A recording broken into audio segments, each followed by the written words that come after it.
If you ever hear your own voice calling you from somewhere, don't answer it. There's a version of me in the basement. I can't remember when the sounds first started, and that's the part that unsettles me more than anything else, because you would expect something like that to have a clear beginning, a moment you could point to and say, that's when things stopped being normal. But for me, it feels like the sound has always been there, buried somewhere beneath my awareness, like something my mind chose not to notice until it became impossible to ignore. It's strange how easily we adjust to discomfort when it arrives gradually, how something deeply wrong can become part of the background of your life if it doesn't demand attention all at once. And that's exactly what happened with the basement. The house itself is not the kind of place that should feel unsettling, which is what makes this harder to explain. Because it's not old, it doesn't have any visible history attached to it, and it doesn't carry the kind of atmosphere people usually associate with something being off. It's just a simple modern structure with clean walls, wide windows, and a layout that feels almost too open, as if it was designed to make you feel safe. And yet, from the very first day I moved in, there was something about the basement door that never felt right to me. Not in a dramatic or obvious way, but in a subtle, almost psychological sense, like standing too close to the edge of something without realizing how far the drop actually goes. I remember noticing it while I was still unpacking, when everything was new and unfamiliar, and I told myself it was just part of adjusting to a new place, because that's what people do. They rationalize discomfort instead of confronting it, especially when there's no clear reason for it to exist. The basement itself was empty when I first checked it, just a bare concrete floor, exposed pipes running along the ceiling, and a single bulb hanging loosely from a wire, flickering slightly as if it wasn't entirely stable. And there was a smell down there that I couldn't fully identify, something dry and stale with a faint metallic undertone that lingered in the back of my throat longer than it should have.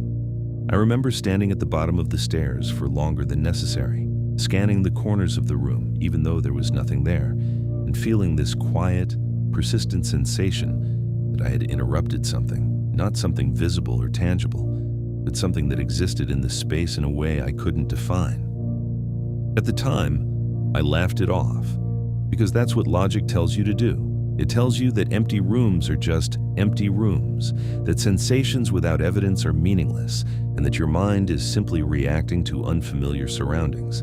So I turned off the light, walked back upstairs, and closed the door with the quiet confidence that I wouldn't need to think about it again. But even then, I remember hesitating before I locked it, not out of fear exactly, but out of something harder to describe, something closer to hesitation without a clear reason, as if some part of me wasn't entirely sure which side of the door I was supposed to be on. For the first few days, nothing happened that I couldn't easily dismiss. The house made occasional noises like any other house would, subtle creaks and shifts that come from temperature changes and settling materials, and I went about my routine without giving it much thought. But gradually, almost imperceptibly, those sounds began to change in a way that made them harder to ignore. It started with something that sounded like movement, but not the kind that comes from pipes or walls adjusting. It had a rhythm to it, a deliberate quality that suggested intention rather than coincidence. And the first time I noticed it clearly was late at night, when everything else in the house had gone completely still. I was lying in bed, hovering somewhere between sleep and wakefulness, when I heard it.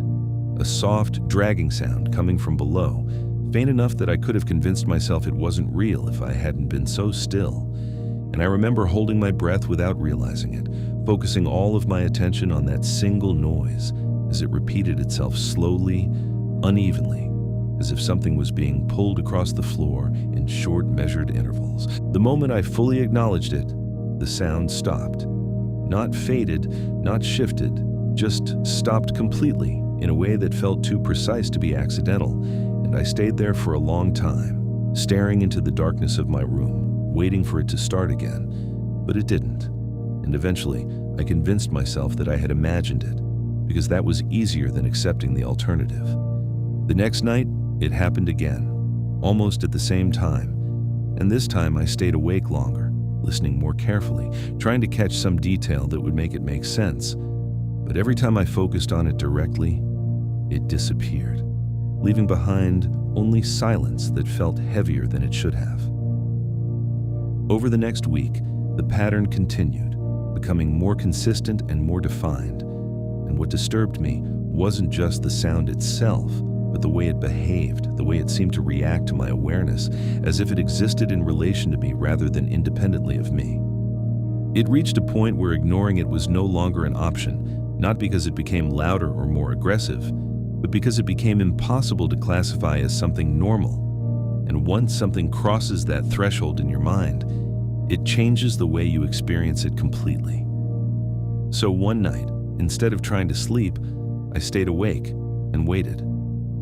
I sat in the living room with all the lights off, facing the basement door, watching it in the same way you might watch something you don't fully trust. And for a long time, nothing happened, to the point where I almost started to feel ridiculous for expecting anything at all.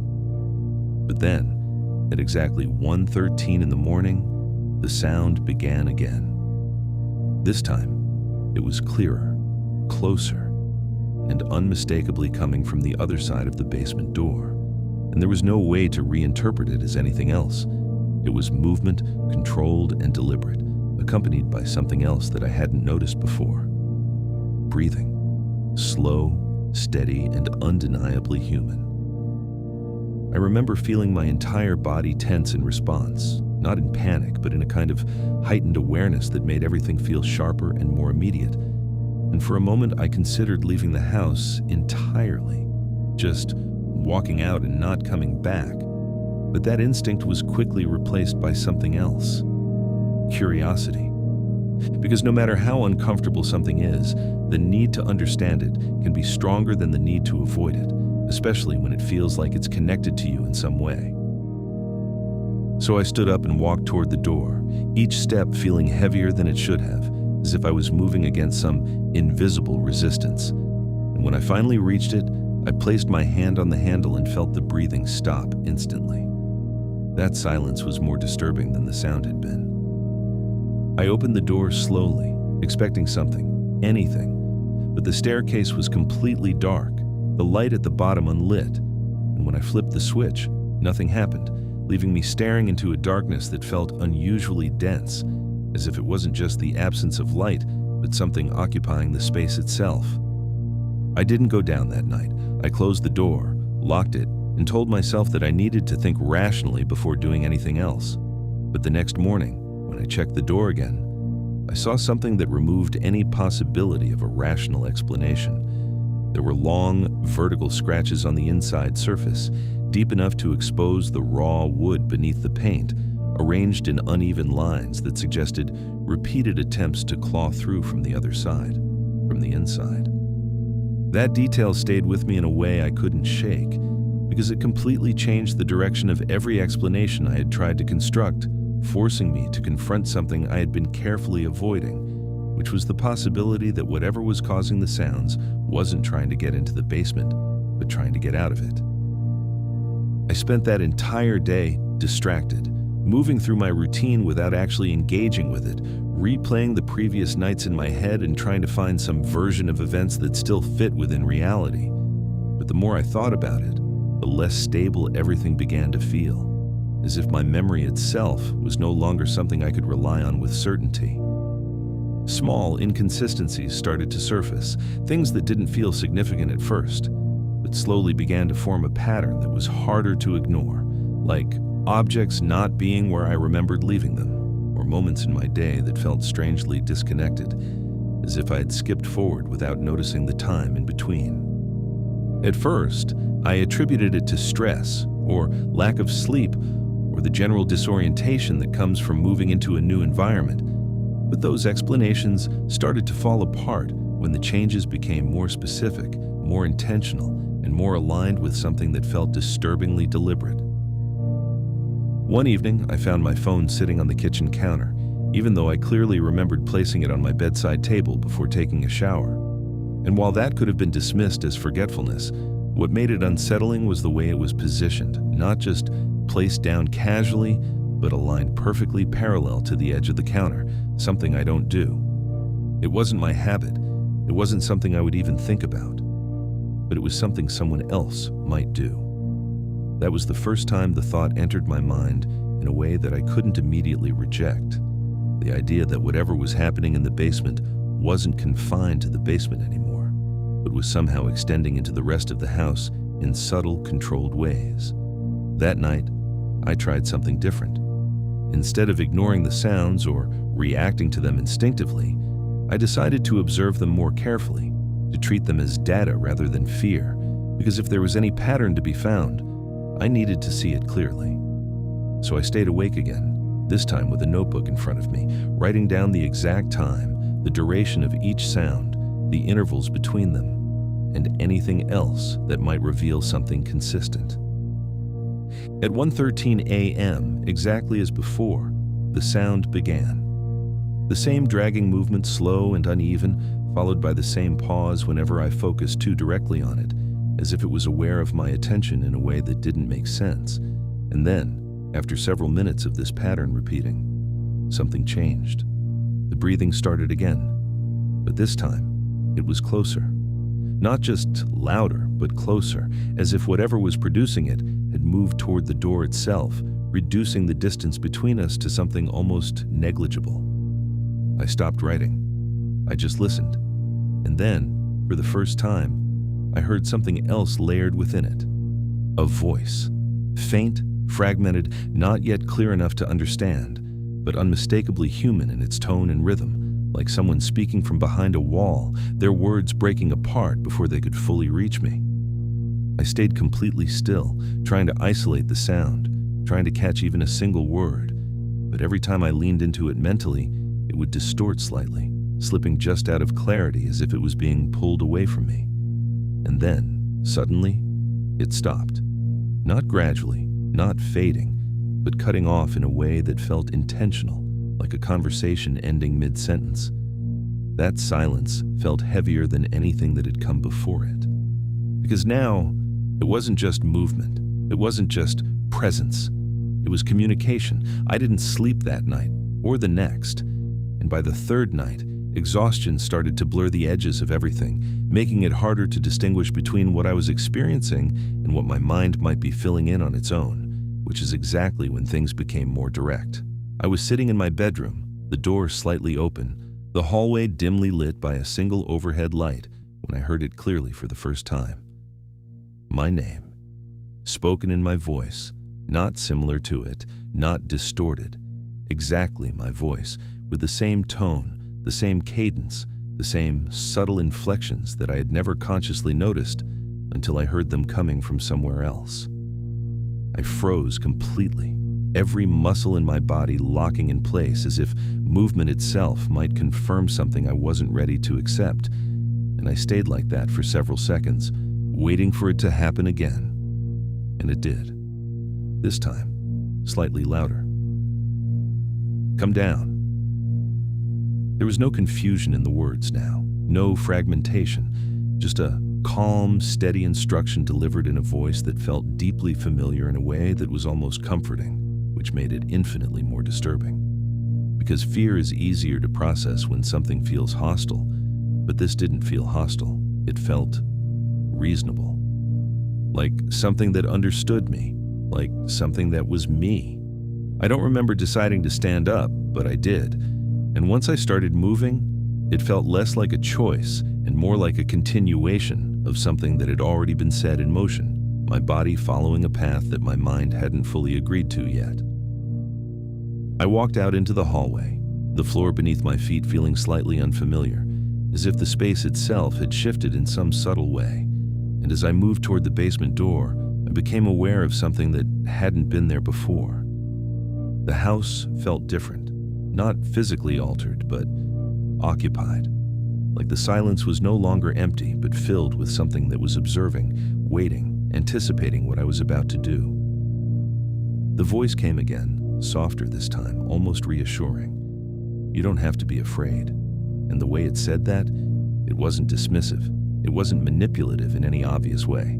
It sounded sincere, which made it harder to resist. When I reached the basement door, my hand hovered over the handle for longer than I expected, not because I didn't want to open it, but because some part of me was trying to understand what opening it would actually mean. Because if the voice was what I thought it was, if what I had been hearing for the past week was leading to this moment, then opening that door wasn't just an action. It was a decision, and not just about what I would see, but about what I would allow. Still, despite that hesitation, I turned the handle and opened the door.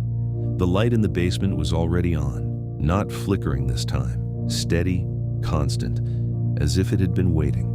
I walked down slowly, each step echoing slightly louder than it should have, the sound of my own movement feeling disconnected from me in a way that was difficult to describe. And when I reached the bottom, I didn't immediately look around, because I already knew I wasn't alone. I could feel it, not as a presence in the room, but as something aligned with me, something positioned in a way that suggested it had been expecting me specifically, not just anyone. And then I saw him, standing near the far wall, partially turned away, his posture relaxed in a way that I rarely feel in my own body, as if he existed without the constant tension that I had grown used to carrying. When he turned to face me, there was no shock in his expression, no hesitation, just recognition. "You're finally here," he said in my voice, but clearer, more controlled, as if every word had been carefully shaped before being spoken. And in that moment, I understood something that I hadn't allowed myself to consider before. He wasn't copying me.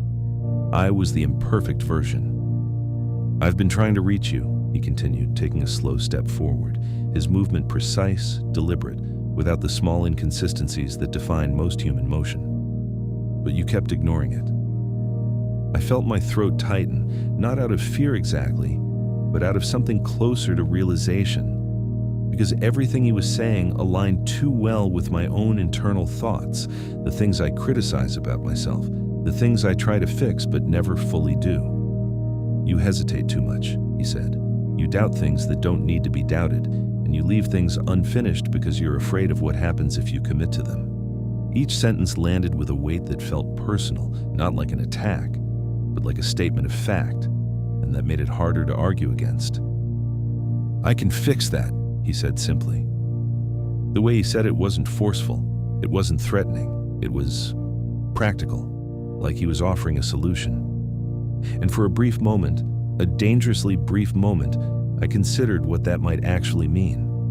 What it would feel like to not overthink everything, to not second-guess every decision, to exist with the kind of clarity that he seemed to embody so naturally. And that's when I realized what he was really offering. Not help, replacement. "You don't need to struggle anymore," he said, taking another step closer, closing the distance between us in a way that felt almost symbolic. "I can take over from here." Something in me resisted immediately, not because I fully understood the consequences, but because I instinctively knew that whatever he was proposing wasn't something I could reverse once it happened. "No," I said, more firmly than I expected. For the first time, his expression changed slightly, not into anger, but into something closer to confusion, as if rejection wasn't something he had accounted for. "You don't understand yet," he said, his tone still calm, but with a subtle shift underneath it. "But you will." I backed away slowly, my focus shifting from him to the stairs behind me, and the moment I turned and started moving upward, I felt something change in the space, not a physical movement, but a shift in attention, like something had been interrupted before it was completed. I reached the top, stepped out, and shut the door behind me with more force than necessary, locking it immediately, my hands shaking slightly, despite the fact that I wasn't fully processing what had just happened. But the most disturbing part wasn't that he existed. It wasn't that he looked like me. It was that he didn't try to follow, because that meant he didn't need to. That was 3 days ago. And since then, the boundary between upstairs and downstairs hasn't felt as clear as it used to. May I find myself doing things without fully deciding to do them, speaking in ways that feel slightly unfamiliar, thinking thoughts that feel more structured, more certain, but not entirely mine. Last night, I woke up standing in front of the basement door again, my hand already resting on the handle, my body positioned in a way that suggested I had been there for longer than I could remember. And from the other side, I heard him, calm, patient, certain. "You're already letting me in," he said.